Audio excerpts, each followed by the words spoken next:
Week on Brilliant, I have a magical conversation with Patti Negri about haunted dolls and poppets. It's a lot of fun, so check it out. I'm Alan Brill. Welcome to Brilliant, a podcast from the mind of Brill. Warning, it gets dark in here.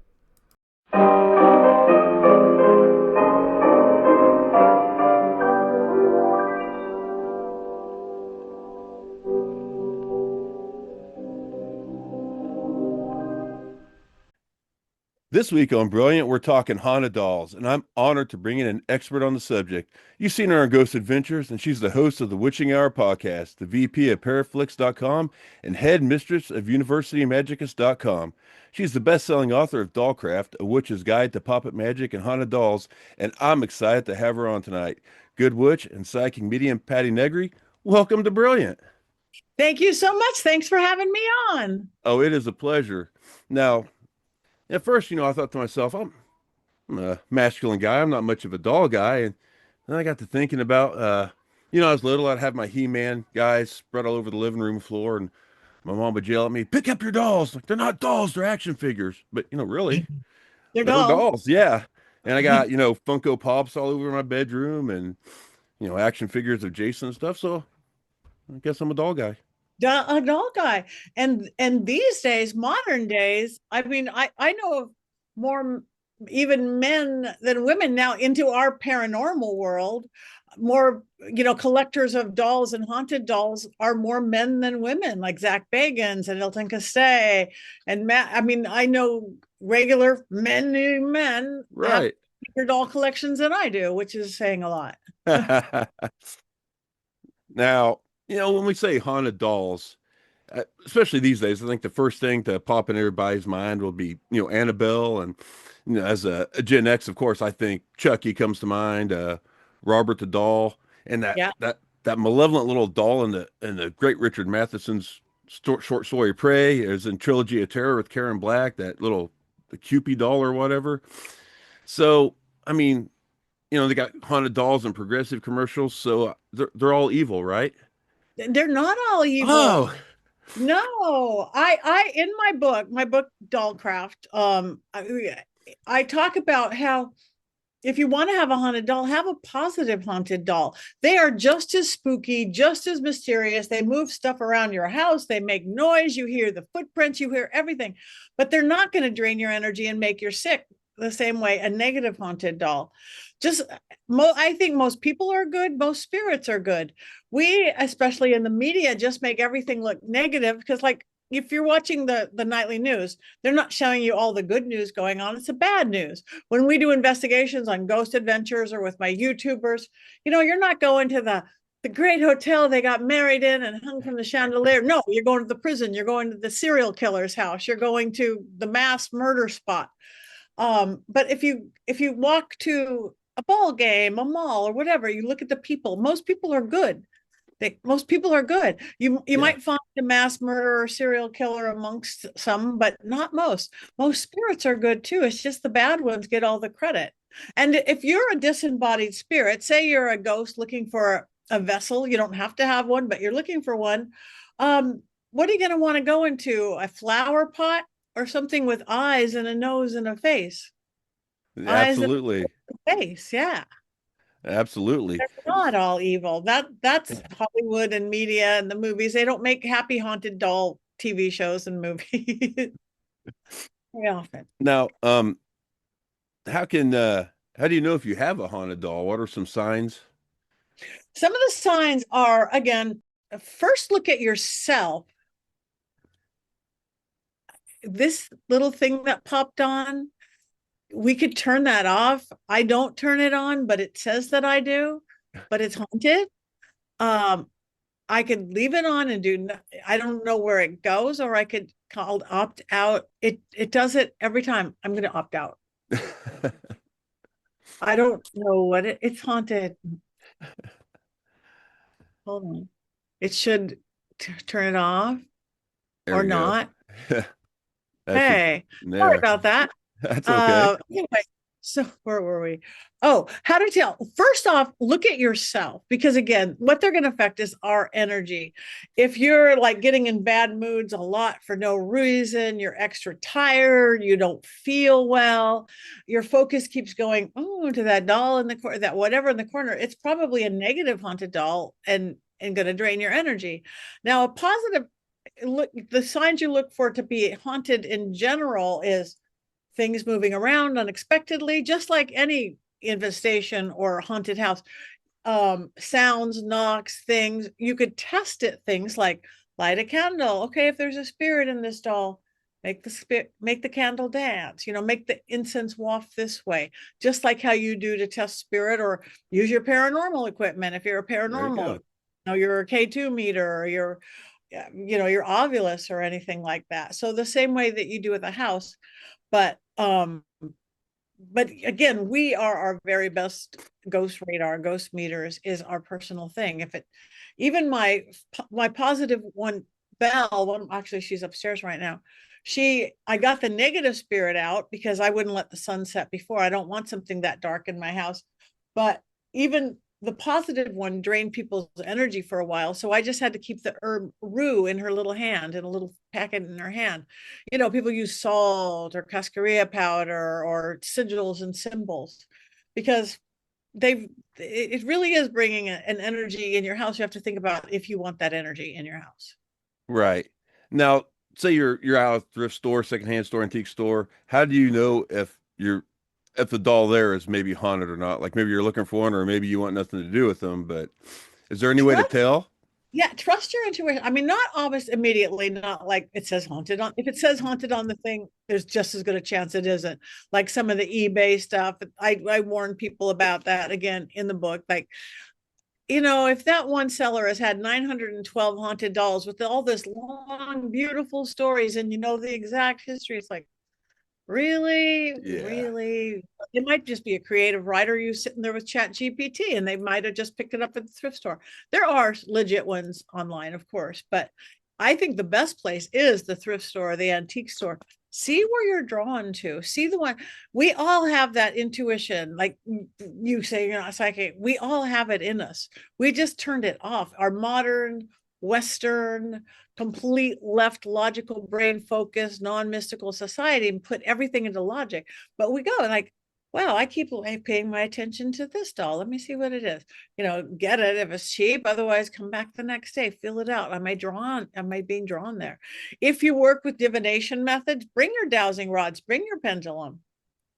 And I'm guessing that would work for any haunted object in there too, if anything. For any haunted object, because that's one thing when I teach people mediumship, I say go to thrift stores, go to antique stores and feel it out, pick things up. What do they feel like? That's psychometry, feeling what it feels like. See if a story comes into your head or an emotion comes into your head or a memory that isn't yours comes into your head. Right.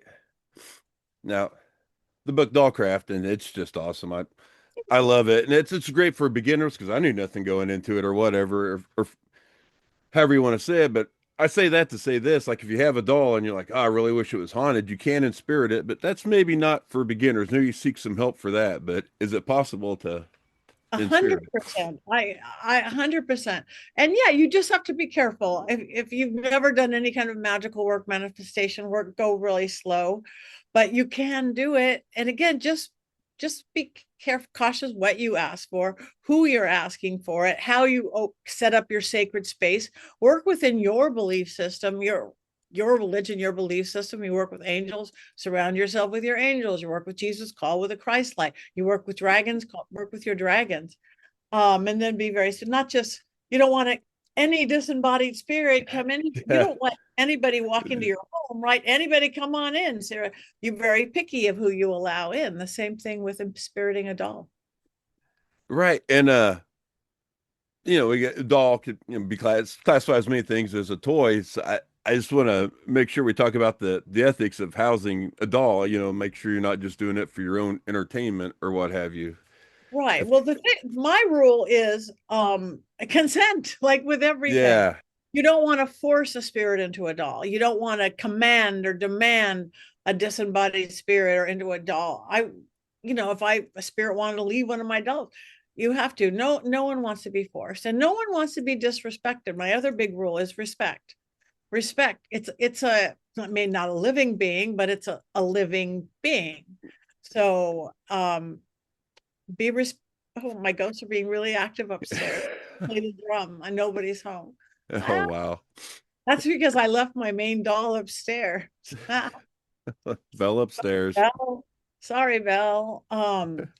So yeah, they're a nice member of the family, but I had one day, I had a little doll. It was like a statue doll, but still a doll, and eyes and face. Um, and all of a sudden I noticed I was not spending any time in my office. I'm in my office now. I love my little office. Uh, and I'm like, why am I like taking my laptop upstairs? Why am I leaving with my phone? I'm looking around and I looked at this little doll. I was like, oh, it's you. It hadn't even had a spirit in it, but it had taken on a dark spirit. And I'm like, I don't want you here. So me, well, being me, I called Zach Bacon. I go, Right. Yeah. Zach, I have something that's too dark for me. Do you want it? And he's like, well, let me see it. And I texted him a picture. Go, oh yeah, that's a nail fetish hate doll from New. Like, yeah, okay. So I took it like Vegas the next day, and it started acting up that night for the Oh, Stewart tour wow. guides. That's the perfect place for it to be, in a haunted museum where everybody knows what they're going for. Nobody lives there. Nobody spends the night, feed your children, sleeps, so that's a perfect place for it. Absolutely. Um, Now, you're taking on a certain responsibility if you take on a haunted doll, correct? Or That's a big responsibility. Yes. It is a very big responsibility. And if it's too much for you, rehome it. Otherwise, again, you don't want anything forced into it. But if you really give it no attention, if it wants attention, it's gonna go away. It'll just kind of fade away. oh, okay. It'll find a better home unless you forced it in there, but don't ever do that. Um, now I mean we're talking about the good ones, but they can be dangerous, right? I'm just leading to Peggy here. I want to hear about Yeah, they Peggy. can be dangerous. Peggy hates me. Peggy, she curses every time. Probably why people even know, I've been collecting dolls since the day I was born. I probably had dolls when I was in my mom's belly. Um, Mostly not haunted dolls. I'm a big Barbie collector, but I'm doll. That's why my book Dollcraft is half about haunted dolls and half my witchy magical Yeah. manifestation is about puppets, how to use dolls for health and love and happiness and abundance and money. But guy, years ago now, before Zach even owned Peggy the doll, my friend, or now friend, Jane Harris owned her. Peggy the doll, for anybody doesn't know, has given 2 people heart attacks, made documented 80 people sick. So he flew them in. He flew me into Vegas to do a seance with this little plastic hand doll. The girls, Jane and Katrine, one of the girls who had been given a heart attack by this doll, they wouldn't even fly over the, I'm you know, sure. in the same plane as Peggy. They wouldn't. So we got there. I'm in my hotel, hadn't even got to the museum yet. Um, the museum wasn't even the museum yet. It was pre-museum. He had just rented it for that spin-off show, Deadly Possessions, and had made the doll room and made the seance room. But in my hotel, not a haunted hotel, a modern high-rise where they put you up, my TV's going on and off, my shower's going on and off, my phone's blowing up, so much so that Verizon, my carrier, overnighted me a new phone, which they will never do. They're going, it can't do that. It is doing that, Yeah. isn't it? Yes, it is. So I'm like, I have to have a phone. But so that next day, I did the thing. Zach got, I think, attacked by flies during it. So anyway, we did the seance. I'm holding her little plastic hands, and we cut the cords with her and Katrina, and she really hates me. And then since then, Zach bought her. She's got her own room at the museum and with other dolls, but she's lead hot, head honcho doll. Runs a cell block. I walk in there, it's like, hi, Peggy, because you're always supposed to say hi to Peggy again. Hi, Peggy, you look so pretty today. And it's screw you. Oh, thanks. You remember me. Nice. Oh, okay. You're so pretty. Bye. Well, What really blew my mind is you said that just people seeing a picture of her, seeing her on the screen would make them sick. Yeah, that's what That, Katrine had never seen her in person. She saw her online, and that's what Jane had documented all those cases. Energy is energy. The other side of the veil, where all of the ghosts and spirits were, they don't know time and space, and everything is a conduit. Our little computers and phones that we're all on right now are like electrical conduits. So yeah. if I'm working with spirit, or if I'm even doing a seance, it's like if you and I were doing a mediumship, it'd be like we're sitting next to each other or right around my seance table. Okay. Um, Now you said like if the doll can leave on its own, but what if, all right, you got a haunted doll, you can't handle the responsibility. Maybe it's for whatever reason you need to, I don't know if get rid of it's the right word, but how would you do that? Go, is there a, what would be the best way to do that, ethical or Well, whatever? well, if I mean, if you really wanted to make money off it, I would sell it. But if it was negative, I would disclose that. I would say this doll is dark and negative. I don't recommend it, but if somebody wants it, this, I would put a disclaimer. This could make you emotionally, physically sick. This can drain your energy. This can cause arguing in your household. But somebody will want to buy it because of that. And I do give you protection techniques, the salt of this, the Right. that, casing it up. But and if you don't want to do that, I even show you in the book how to do a funeral. Yeah, Bury absolutely. that. Isn't that nuts? Like, you know, 20 years ago, if you had like a haunted room in your hotel or your restaurant, you'd try to keep that under the under the rug. These days, you're putting it on the marquee. Yeah. Haunted. Yeah, Yeah, have to pay extra to stay there. exactly. Um, can you tell us about what goes into hosting a haunted doll tea party? Because I guess I thought that was really cool.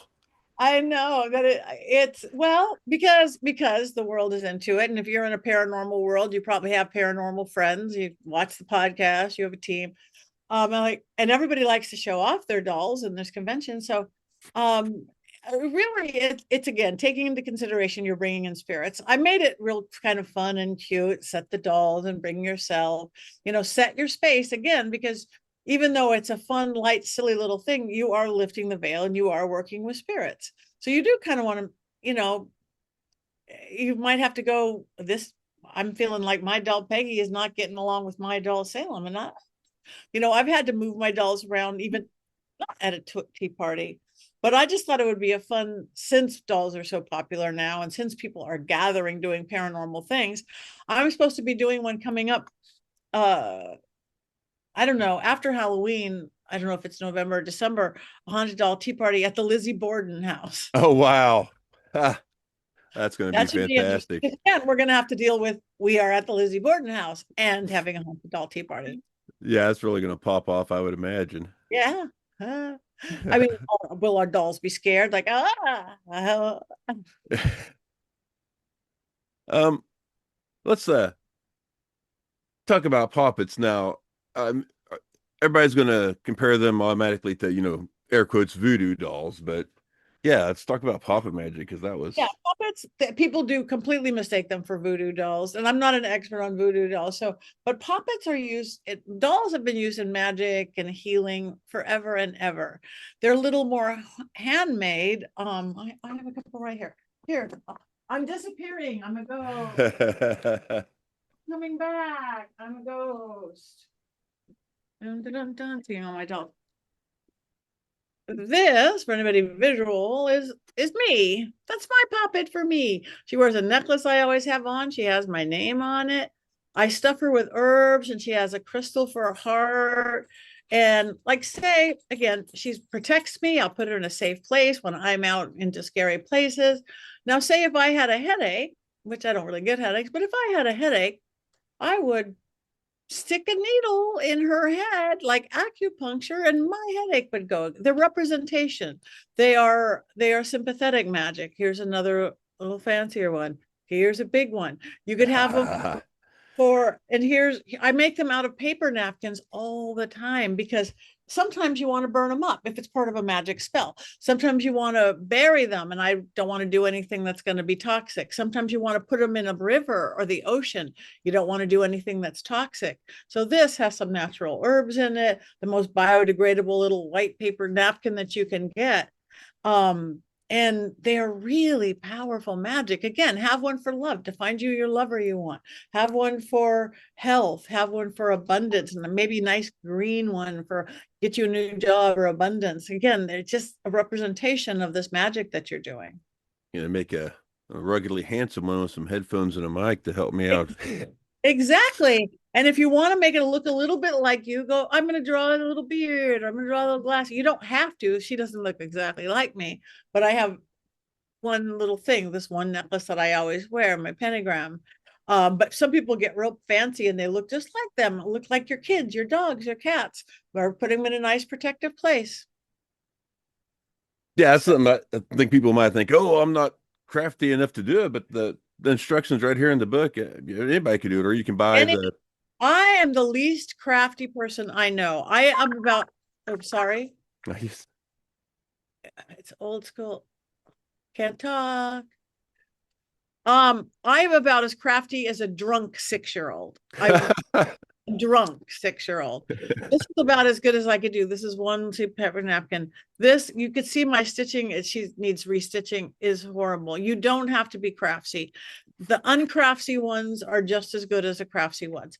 I love the people who are craftsy. I have so many friends that are just like, oh my God, that's beautiful. But you could even buy some now because you do want to, it's called tag locking. You want to make it your own, which means, ooh, people get scared because they think voodoo hoodoo, like something to make it your own, like a strand of your hair or nail clippings or your breath, the moisture in your breath, because that's your free will, or make it out of your favorite old t-shirt, or something that represents you. It's called tag locks. But now you can buy some online if you're just so non-crafty. Some of them will have a little opening or a little zipper, and here you could put your herbs or your crystals in, or something, your favorite little trinket that represents you.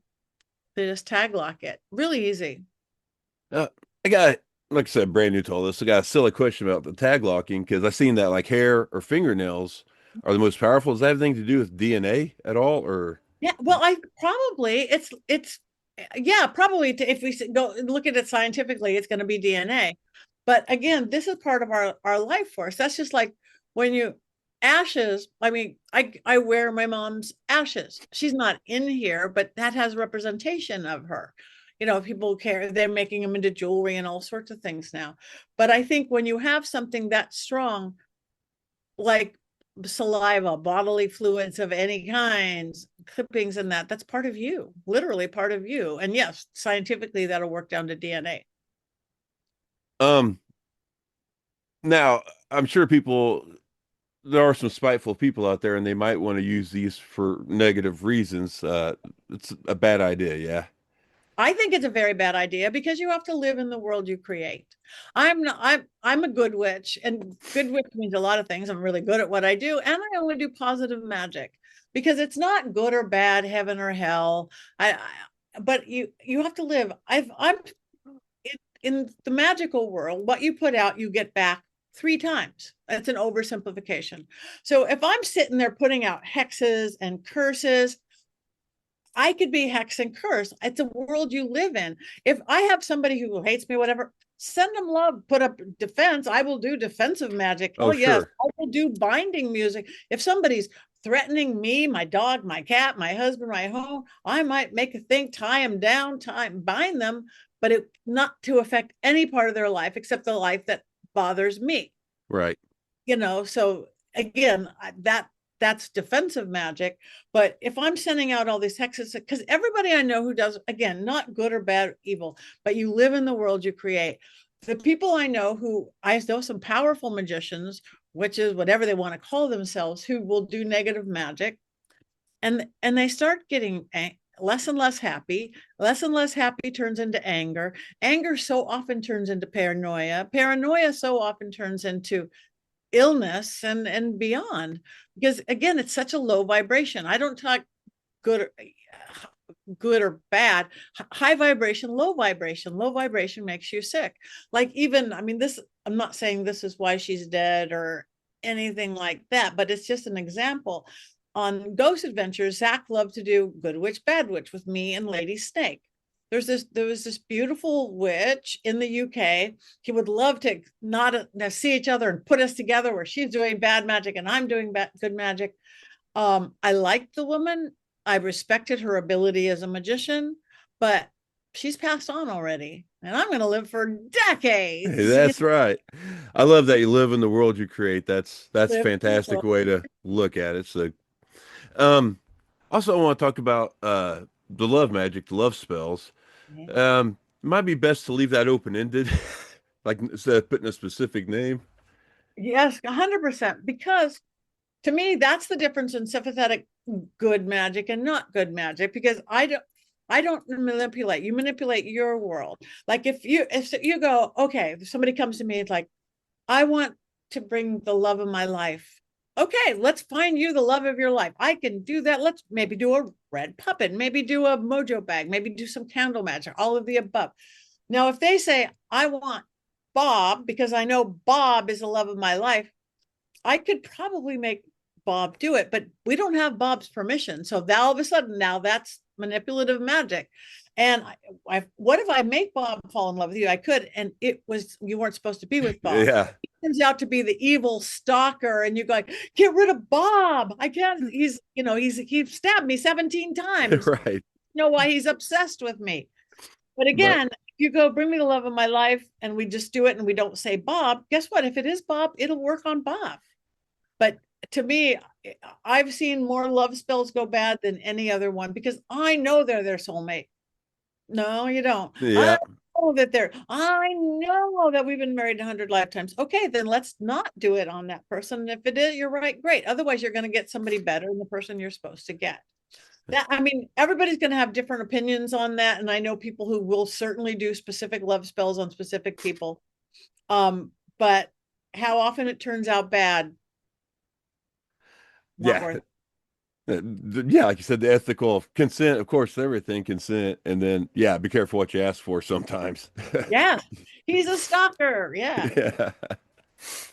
Um, yeah, like I said, I really love this book, and it was just really a joyful experience reading it. Like a lot of positive energy just reading it. It's a really amazing book, and I recommend everybody to check it out. It Thank might you. be a yeah, it might be a masculine redneck like me, and I really enjoyed it. So it's for everyone. It really I is. honestly, as many men have this book as women, that's it's not a gender thing at all anymore in this world at all. No. It absolutely not. But if you like this book, what I should do is I should send you my first book because my baby is really my first book, Old World Magic for the Modern World. Okay. It's literally how to. Oh, I don't even have a regular copy. I have a early 5 year ago. It's purple. It's how to bring magic into every part of your life. Like why you would drop a little pinch of salt in the toilet before you go to the bathroom to get rid of a headache. Why you would do stir Huh. your coffee this way or that way to cause this. Why you would charm your mirror. I wrote that one like 5 years ago. It's been a bestseller for 5 years. It's a smaller, faster read than the doll book because my publisher on this wanted more and more and more. It's like, okay. But if anybody wants to figure out how to just bring happiness, joy, love, money, whatever they want, old world magic for the modern world. Excellent. And where can we check out what you're doing, what you got going on? Everywhere. No, my website is pattinegri.com, Pattinegri. I list all my events. I've got so much. Next week I'll be in Rock Island, Illinois for Esoteric Expo. Then I'm filming in Ventura, something public. Then I'm doing Scarefest in Kentucky, then Midwest Paganonomicon in Wisconsin, then New Orleans. So I'm everywhere. Like I said, I have some book signings. I'm going to have some doll parties and conventions. So yeah, pattinegri.com. And from there, you can get to Patti.negri on Instagram and my real TikTok and my real Facebook versus all the pretend me's out there.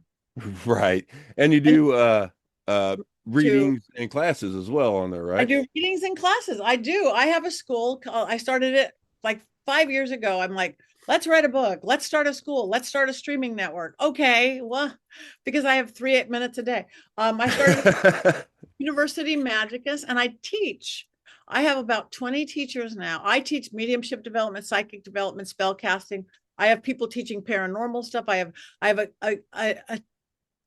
guy in Italy teaching Italian magic. I have a guy in Brazil teaching Brazil magic. I have people teaching Reiki and astrology and tarot for cheap, for literally $20 or less a class on Zoom. It's live on Zoom. When I started the school, I saw all these other TV mediums who were like charging thousands and thousands of dollars, which is great. But I'm like, I'm a teacher at heart. So I want everybody to be able to afford this if they want to. So you take one class, $20. Again, if you come regularly, it's down to 10.